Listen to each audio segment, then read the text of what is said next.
सूचना केवल हमारे विचार हैं, वित्तीय सलाह नहीं। निर्णय लेने से पहले खुद शोध करें। किसी भी लाभ या हानि के लिए हम उत्तरदायी नहीं हैं। आज हम देख रहे हैं डीप इंडस्ट्रीज लिमिटेड के 2024-25 Q3 की consolidated financial performance. Starting with the sales, पिछले क्वार्टर से सेल्स में 18.5% का इंक्रीज हुआ है, मगर कंपनी ने पिछले साल के मुकाबले 48% का सेल्स इंक्रीज रिपोर्ट किया। Expenses 20.5% quarter on quarter increase हो गए हैं, जो साल भर के 36% के राइज के साथ अलाइन करता है। क्वार्टरली सेल्स के कंपैरिजन में एक्सपेंसेस इंक्रीज होना दिखाता है कंपनी ने एक्सपेंसेस मैनेज करने के लिए स्ट्रगल किया। हालांकि कंपनी ने एनुअली अच्छा परफॉर्म किया। ऑपरेटिंग प्रॉफिट, जो पिछले साल के कंपैरिजन में 67% अप हुआ है, quarter on quarter around 16% increase हुआ है। Operating profit margin OPM annual basis पे 5% से इंक्रीज हुआ है और पिछले क्वार्टर के कंपैरिजन में -1% से डिक्रीज हुआ है। एक्सेप्शनल आइटम्स को ऐड करके अदर इनकम पिछले क्वार्टर के कंपैरिजन में 20% बढ़ गई, बावजूद इसके ईयरली डिक्लाइन -7% हुई है।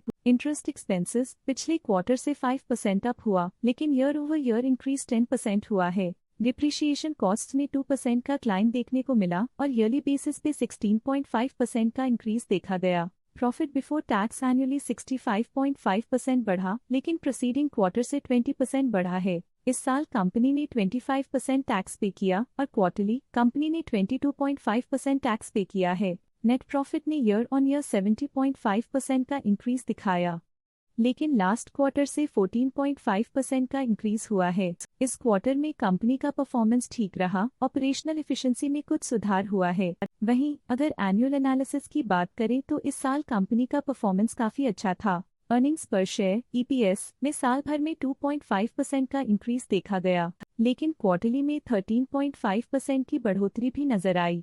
इस क्वार्टर में कंपनी का EPS ठीक रहा, ऑपरेशनल एफिशिएंसी में कुछ सुधार हुआ। डीप इंडस्ट्रीज लिमिटेड के फाइनेंशियल स्नैपशॉट को रिव्यू करते हुए कुछ मुख्य ट्रेंड्स सामने आए हैं जो कंपनी की परफॉर्मेंस पे रोशनी डालते हैं। दिसंबर 2021 से दिसंबर 2024 तक डीप इंडस्ट्रीज लिमिटेड की फाइनेंशियल जर्नी में सबसे पहले बात करते हैं सेल्स की। इस साल सेल्स में 28.5% की वृद्धि हुई है और पिछले 4 सालों में 77% की वृद्धि हुई है, जो एक निरंतर अपवर्ड ट्रेंड को दर्शाता है। पिछले 3 साल से सेल्स लगातार बढ़ती जा रही है, जो मार्केट एक्सपेंशन और कंज्यूमर डिमांड में वृद्धि को दर्शाता है। अब बात करते हैं एक्सपेंसेस की। इस साल एक्सपेंसेस 28% बढ़े हैं और 4 सालों में 69.5% का इजाफा हुआ है। इस साल सेल्स और एक्सपेंसेस एक साथ बढ़ रहे हैं, जो बैलेंस्ड ऑपरेशनल अप्रोच को दर्शाता है। ऑपरेटिंग प्रॉफिट का सफर स्टेडली ऊपर चढ़ रहा है, इस साल 30% की बढ़ोतरी के साथ और पिछले 4 सालों में 90% का नोटिसेबल राइज हुआ है।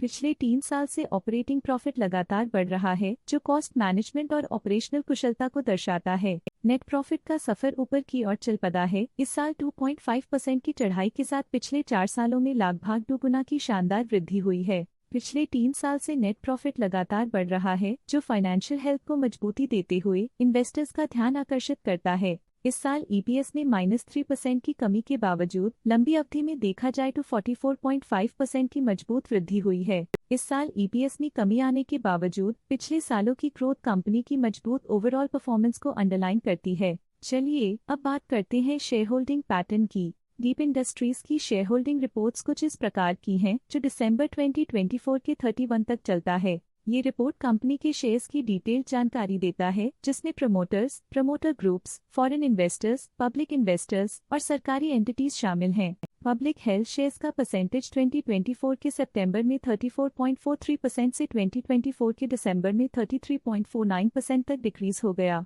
इस डिक्रीज से साफ है कि इस टाइम पीरियड में कंपनी में पब्लिक का हिस्सा डिक्रीज हुआ है।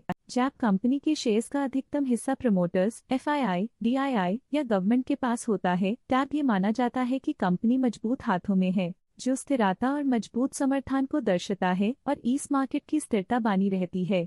DII, डोमेस्टिक इंस्टीट्यूशनल इन्वेस्टर्स, ने अपना शेयर होल्डिंग में 0% से दिसंबर 2024 में 1.03% तक इंक्रीज किया। ये बताता है कि डोमेस्टिक इंस्टीट्यूशंस ने कंपनी में अपना इंटरेस्ट 1.03% तक इंक्रीज किया है। फॉरेन इंस्टीट्यूशनल इन्वेस्टर्स के शेयर होल्डिंग में थोड़ा डिक्रीज आया 2024 के सितंबर से 2024 के दिसंबर में, जो दिखाता है कि फॉरेन इंस्टीट्यूशंस ने अपने स्टेक को क्वार्टर टू क्वार्टर -0.09 से डिक्रीज किया है।